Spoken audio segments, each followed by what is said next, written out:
Decentralised പ്രോഗ്രാമിനെ സംബന്ധിച്ച് ഇവിടെ നമുക്ക് വേണ്ടി പ്രവർത്തിക്കുന്നത് സ്മാർട്ട് കോൺട്രാക്ട് അഡ്രസ്സുകളാണ്. ഇവിടെ ഷാജി എന്ന് പറയുന്ന വ്യക്തിയോ മനീഷ് എന്ന് പറയുന്ന വ്യക്തിയോ അശോകൻ സാർ എന്ന് പറയുന്ന വ്യക്തിയോ ഇവിടെ ഒരു പ്രാധാന്യമുള്ള കാര്യമല്ല. ഇവിടെ നമുക്ക് ബ്ലോക്ക് ചെയിൻ ഉപയോഗിച്ച്, അതായത് ബ്ലോക്ക് ചെയിൻ എന്ന് പറയുമ്പോൾ അതൊരു ഓപ്പൺ ലെഡ്ജർ സിസ്റ്റമാണ്. എല്ലാവർക്കും കാണാൻ കഴിയുന്ന, ഉപയോഗിക്കാൻ കഴിയുന്ന രീതിയിലുള്ള ഒരു ലെഡ്ജർ സിസ്റ്റം. ഇപ്പോ സെൻട്രലൈസ്ഡ് സിസ്റ്റത്തിൽ നമുക്കറിയാം, നമ്മൾ ബാങ്കിൽ പോയി കഴിഞ്ഞാൽ കുറെ ലെഡ്ജറുകൾ ഉണ്ടാവും. ഇപ്പൊ അത് മാറി കമ്പ്യൂട്ടറിലേക്ക് മാറി, അത്രയേ ഉള്ളൂ. ഇവിടെ അതിന് പകരം നമ്മൾ ഒരു പ്രവർത്തനം നടത്തുമ്പോൾ, അത് ബാങ്കിങ് ആയിക്കൊള്ളട്ടെ, എന്ത് പ്രോഗ്രാം ആയിക്കൊള്ളട്ടെ, നമ്മളൊരു ബ്ലോക്ക് ചെയിനിൽ ഒരു അക്കൗണ്ട് ഓപ്പൺ ചെയ്യുന്ന സമയത്ത് സംഭവിക്കുന്നത് ആയിരക്കണക്കിന് ബ്ലോക്കുകളിലാണ് നമ്മളെ രേഖപ്പെടുത്തുന്നത്, ആയിരക്കണക്കിന്. അപ്പൊ ഒരിക്കലും എന്ത് സംഭവിക്കില്ല, നമ്മൾ ചെയ്ത കാര്യം ശരിയായാലും തെറ്റായാലും ഒരിക്കലും അത് തിരുത്താൻ കഴിയില്ല. അങ്ങനെ തിരുത്തപ്പെടണമെങ്കിൽ എന്ത് ചെയ്യണം? നമുക്ക് 50% ബ്ലോക്കുകളിലെങ്കിലും നമുക്കത് തിരുത്തൽ വരുത്തേണ്ടി വരും.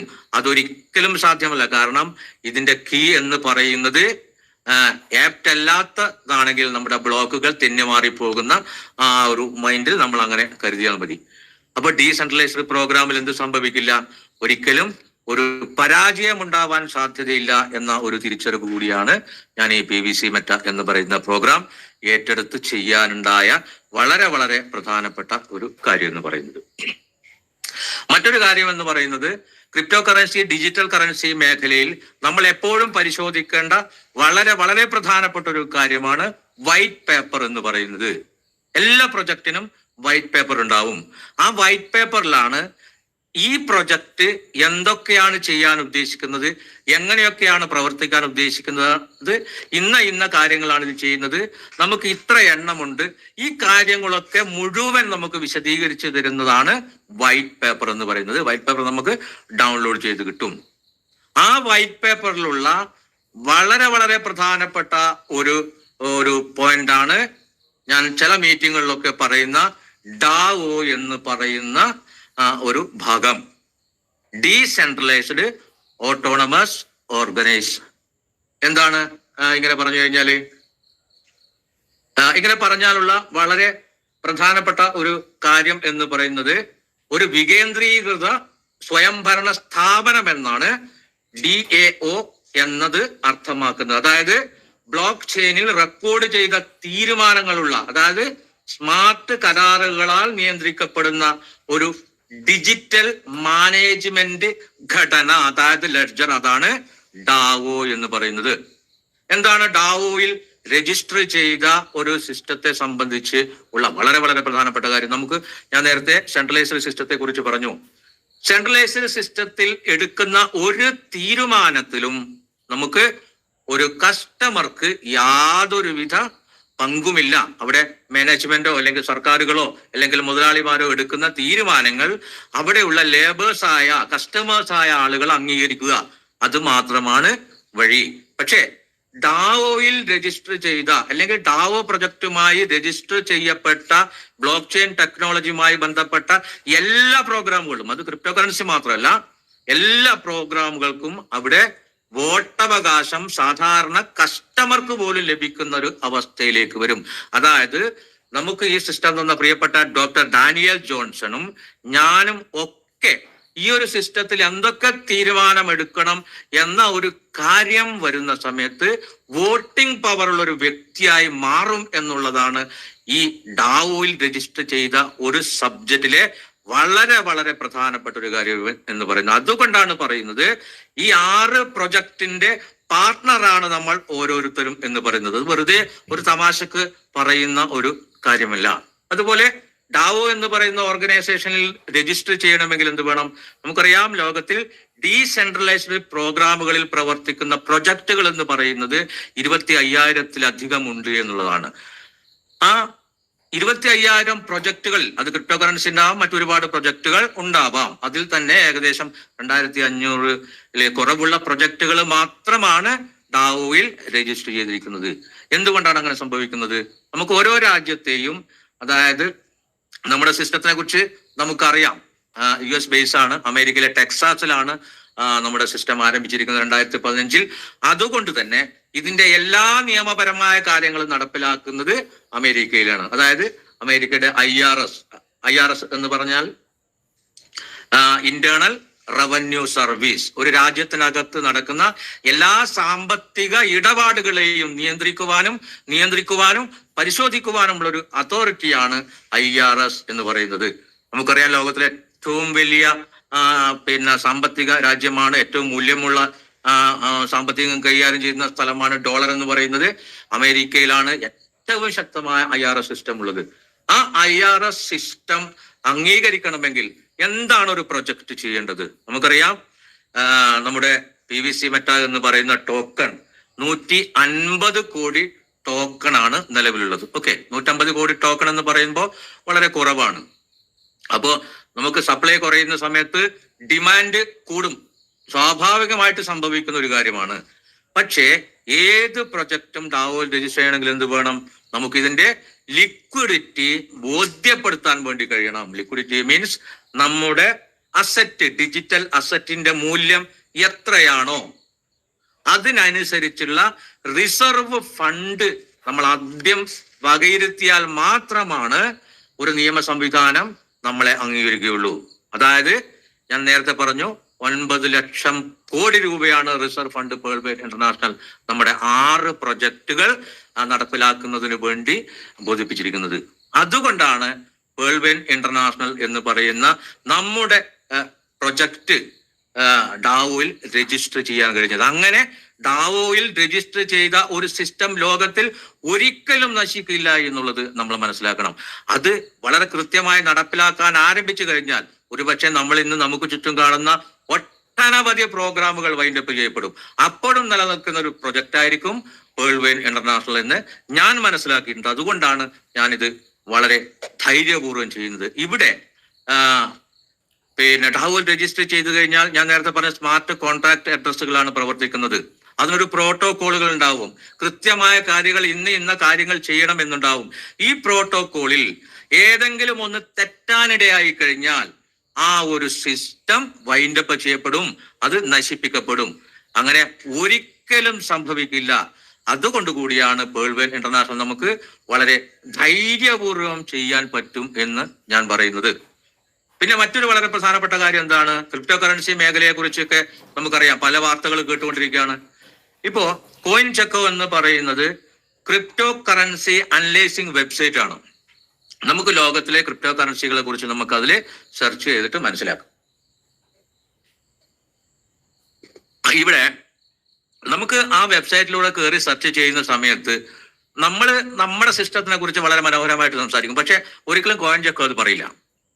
കോയിൻ ചെക്കോയിൽ നമ്മൾ PVC മെറ്റ എന്ന് സെർച്ച് ചെയ്ത് Web3യിൽ നമ്മളൊന്ന് അന്വേഷിച്ചു കഴിഞ്ഞാൽ നമുക്ക് അവിടെ ഒരു കാര്യം മനസ്സിലാവും. നമുക്ക് PVC മെറ്റ എന്ന് പറയുന്ന പ്രോഗ്രാം ചെയ്യുന്ന വ്യക്തിയെ സംബന്ധിച്ച് 0% ആണ് റിസ്ക്. അതായത് ചെയ്യുന്ന ഒരു വ്യക്തിക്ക് 0% പോലും റിസ്ക് ഇല്ല. പക്ഷെ പല സബ്ജക്റ്റുകളും നമ്മൾ കോയിൻ ചെക്കോയിൽ കയറി പരിശോധിച്ചു കഴിഞ്ഞാൽ നമുക്കതിൽ 30% റിസ്ക്, 40% റിസ്ക്, 10% റിസ്ക് എന്നൊക്കെ കാണാം.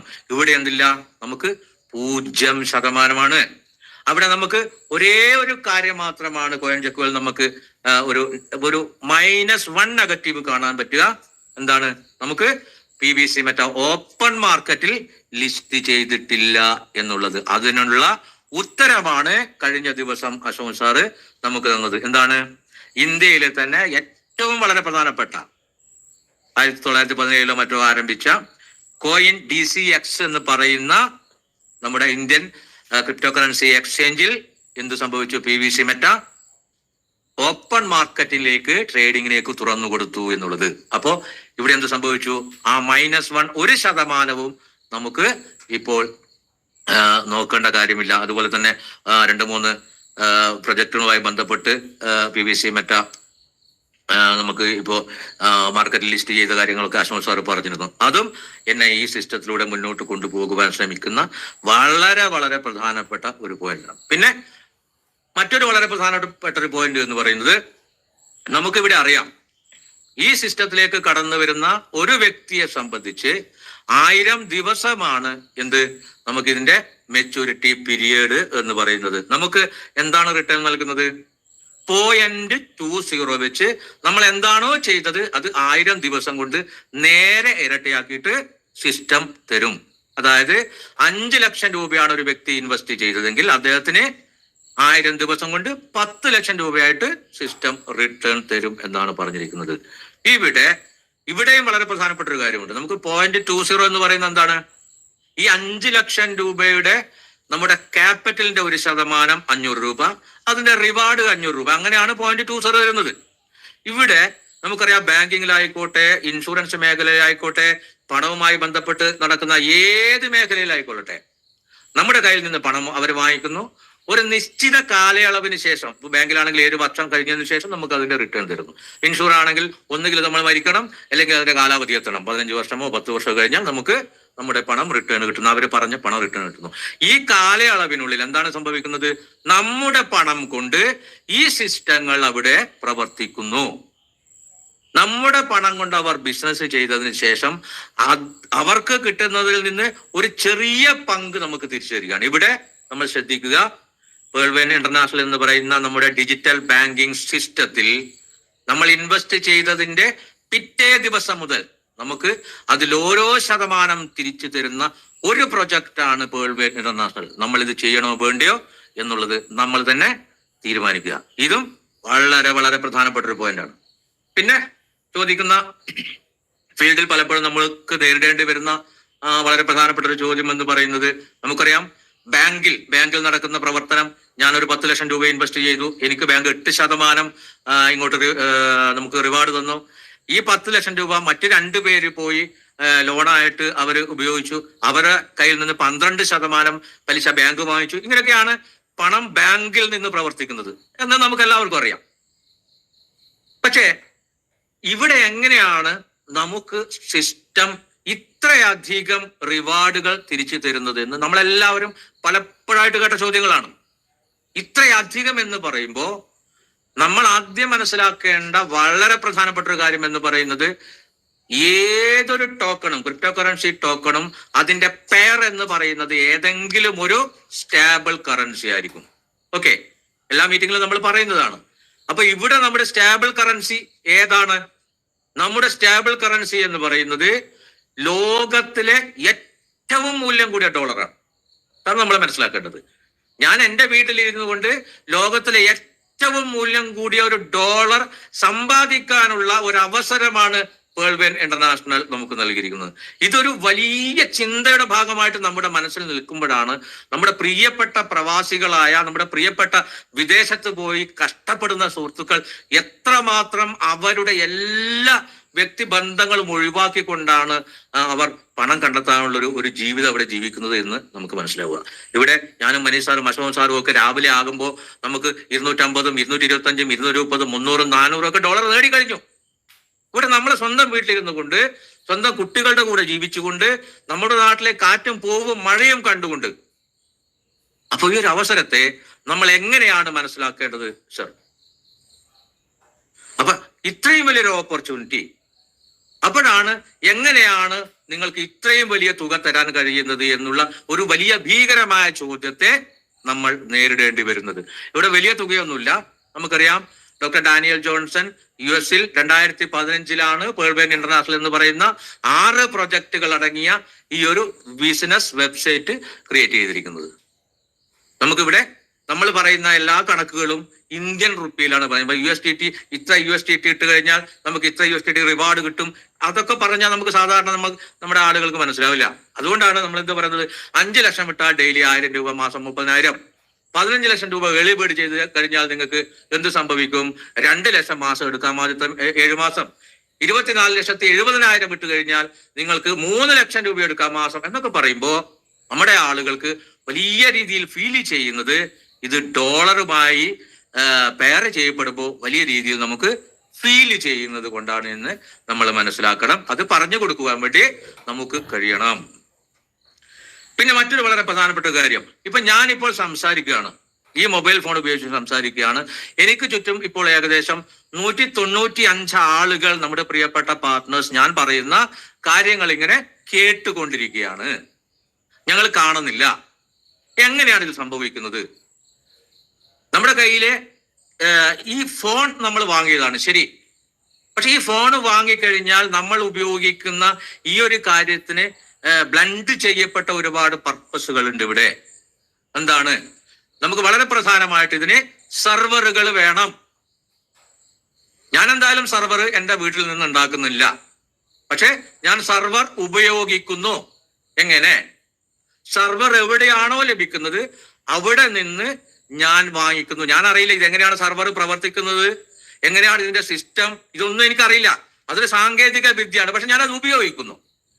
അതൊരു ശരിയായ കാര്യമാണ്. അതുപോലെ തന്നെയാണ് നമ്മൾ ഈ സംസാരിക്കുന്ന ഭാഷകൾ ഒരാള് പോലും മാറിപ്പോകാതെ, തെറ്റിപ്പോകാതെ നിങ്ങളിലേക്ക് എത്തുന്നു എങ്കിൽ ഇതിനൊരു പ്രൈവറ്റ് കീ ഉണ്ട്, പബ്ലിക് കീ ഉണ്ട്.